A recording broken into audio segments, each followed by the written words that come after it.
Oh, but how splendid.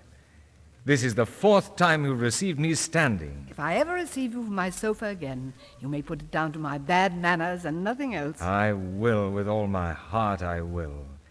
Now tell me quickly. I've been dithering with suspense all day. You've seen them? What did they say? Dr. Ford Waterlow was quite taken out of his grumpy self with astonished delight at my improvement. Say that again.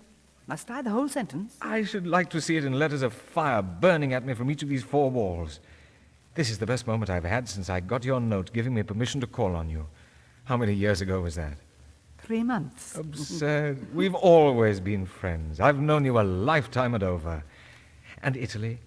Are both doctors agreed about your wintering there? Yes, And when do they think you'll be fit for traveling? the middle of October, unless there's a relapse. Relapse? There isn't such a word. October. Extraordinary. For you know, October suits my own plans to perfection. Your plans? Yes, don't you remember my telling you that I'd thought of wintering in Italy myself? Well, now I've quite decided.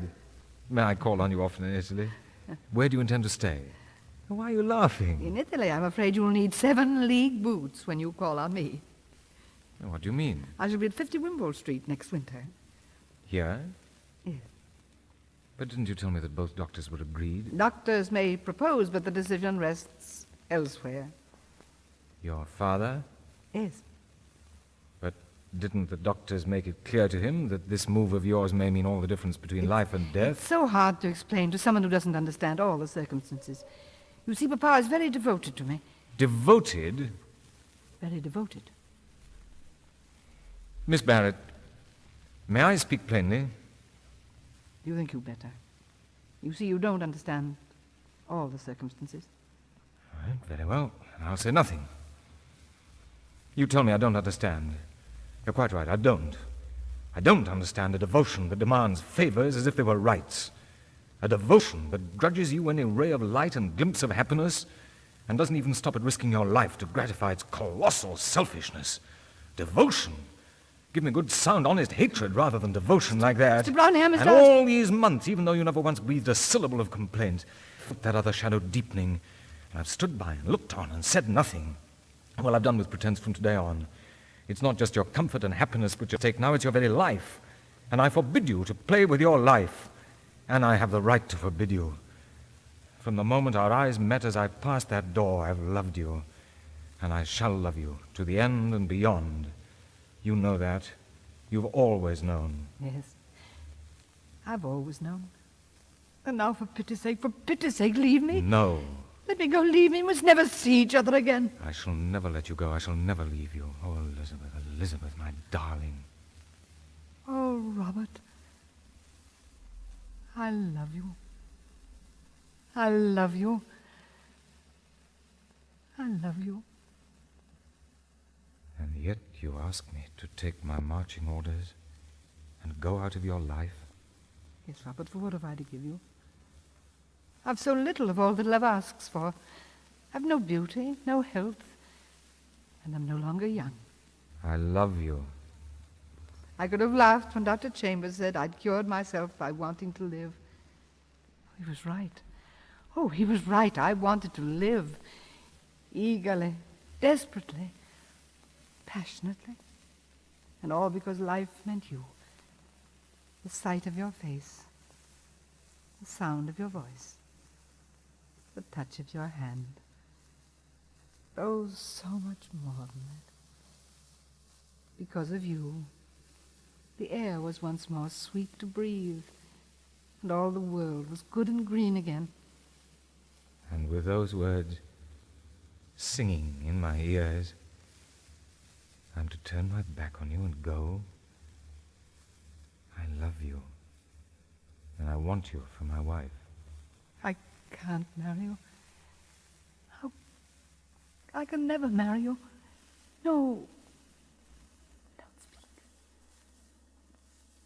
Don't speak. Robert,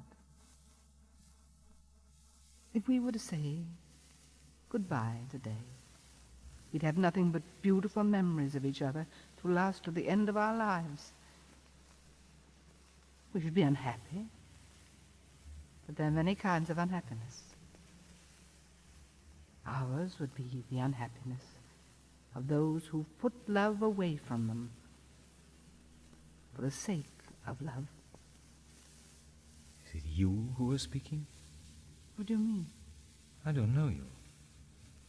I thought yours was the courage that dared the uttermost, careless of defeat. Here's life, offering us the best that life can give. And you dare not grasp at it for fear it'll turn to dust in your hands. I don't know you. I never thought you were a coward. A coward?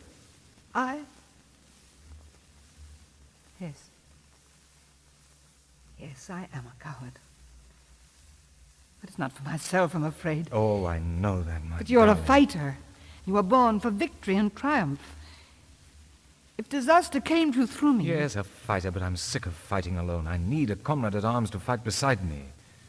Not one already wounded in the battle. Wounded, but undefeated, undaunted, unbroken. Yes, Then what finer comrade could a man ask for? But Robert... No. But, Robert... No.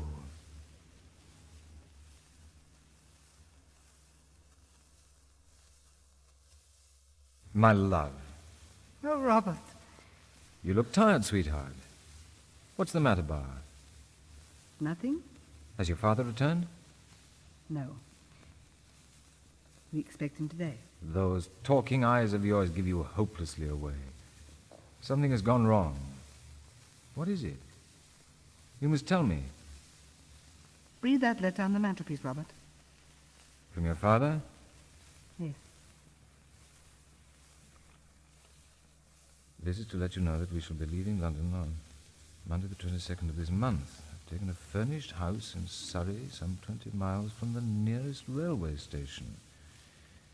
You will benefit by the complete seclusion of your new surroundings. Well, Well? I think by the look of it, you crumpled up this letter furiously in your hand. I'm quite sure you pitched it into the grate. Yes, I did. Why? Robert, don't you see what this means to us? Oh, yes, and perhaps a great deal better than you do. Better than I. Oh, Robert, it'll soon be made impossible for me to see you at all. On the contrary, it means that you'll be in Italy before the month is out. In Italy? Yes, and with me. It means that we must be married at once. Do you know what you're saying? Yes, and I repeat it. We must be married at once.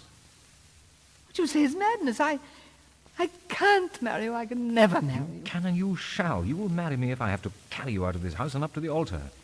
Do you seriously imagine I'm going to allow myself to be elbowed out of your life now? And just to satisfy the selfish jealousy of a man whom I no longer believe to be sane? You ought to know me better by this time. Robert, it's not only Papa who stands between us. It's I. It's I. Oh, it's no use deceiving ourselves. However much stronger I may become, I shall always remain an invalid. As your wife, I should be haunted by the thoughts of all the glorious things you'd have enjoyed but for me. Freedom, adventure, and passionate love I could never really satisfy. But No, Robert. I should be haunted by the ghosts of your unborn children. on the whole, I think this will be our best plan of campaign. Time's short, so on Wednesday we'll meet at Marylebone Church and be married quietly. But Robert... It would be madness to leave England on the same day, so after the ceremony I think you'd better come back here and take things easily for Stop, a week or two. I can't listen Now, to for you. some time I've kept a careful note of the sailings from Southampton in case of just such an emergency as this. And I always thought Papa was the most overbearing man in the world. And yet you've known me for some time now. There's one other thing, my darling. You can't possibly travel without a maid. Now, you tell me Wilson's entirely devoted to you. Do you think she'd be willing to come abroad with us? Robert, have you thought that my strength might break down on the journey? Of course I have. Suppose I were to die on your hands. Are you afraid, Bar? You know I'm not afraid. But how would you feel if I were to die like that? And what would the world say of you? I should be branded as little less than a murderer. And what I should feel, I leave you to imagine. And yet you want me to come away with you? Yes. I'm prepared to risk your life and much more than mine to get you out of this dreadful house into the sunshine. And to have you for my wife. You love me like that? I love you like that. Oh, but give me a little time. I can't decide now. I daren't. before I sleep tonight. I'll write and tell you my decision.